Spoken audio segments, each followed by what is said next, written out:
எந்த ஒரு எக்ஸாம் நம்ம எழுதினாலும் சரி, அந்த எக்ஸாம்ல மதிப்பெண் குறைஞ்சது அப்படின்னு சொன்னா, அது வந்து நீட்டா இருக்கலாம், ஜேஇயா இருக்கலாம், ஆர் பிளஸ் 2 எக்ஸாமா இருக்கலாம், எது வேணா இருக்கலாம். அதுல மதிப்பெண் குறைஞ்சதுன்னு சொன்னா, அடுத்து நாம என்ன செய்யறது? அப்படின்னு ஒரு கேள்வி கண்டிப்பா இருக்கும். முதல்ல எந்த ஒரு தேர்வா இருந்தாலுமே, அந்த தேர்வு வந்து உங்களுடைய முழு வாழ்க்கைய தீர்மானிப்பது கிடையாது. அப்படின்ற ஒரு நிதர்சனமான உண்மைய ஃபர்ஸ்ட்டு புரிஞ்சுக்கணும். 2வது அந்த தேர்வுல மதிப்பெண் நீங்க குறைஞ்சுட்டீங்க அப்படின்னு சொன்னா, நீங்க திறமை இல்லாத மாணவர், அ ஒழுங்கா படிக்காத மாணவர் அப்படின்ற மாரி ஒரு பேர் உங்களுக்கு இருக்கும் அப்படின்னா, அதுவும் கிடையாது.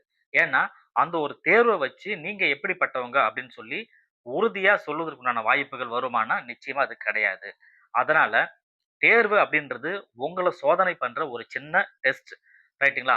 இத நீங்க சரியா பண்ணல, சரியா பண்ணியிருக்கீங்க அப்படின்றதுல இங்க விஷயமே கிடையாது. அது நெறைய காரணங்கள் இருக்கு. நீங்க மதிப்பெண் குறைஞ்சீங்கன்னு சொன்னா. அது நீங்க என்ன செய்யணும்? அத பகுப்பாய்வு செய்யணும். அந்த பகுப்பாய்வுனா செல்ஃப் அனலைஸ் பண்ணணும். பண்ணிட்டு எதனால மதிப்பெண் குறைஞ்சது? நாம சரியா படிக்கலையா? அல்லது வந்து கேள்வித்தாள் அப்படின்றது ரொம்ப கடினமா இருந்ததா?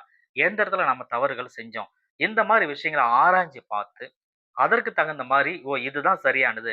நம்ம சைட்ல இதுதான் தப்பா இருக்கு அப்படின்றத புரிஞ்சுகிட்டு, அதற்கு தகுந்த மாரி நீங்க அடுத்தடுத்த எக்ஸாம நீங்க அட்டெண்ட் பண்ணீங்கன்னா, உங்கள வெற்றி வந்து கண்டிப்பா உங்கள தேடி வரும். ஸோ எந்த காரணத்த கொண்டும் ஒரு தேர்வு மட்டுமே நீங்க எப்படிப்பட்டவங்க அப்படின்னு சொல்லி முடிவு பண்றது கிடையாது.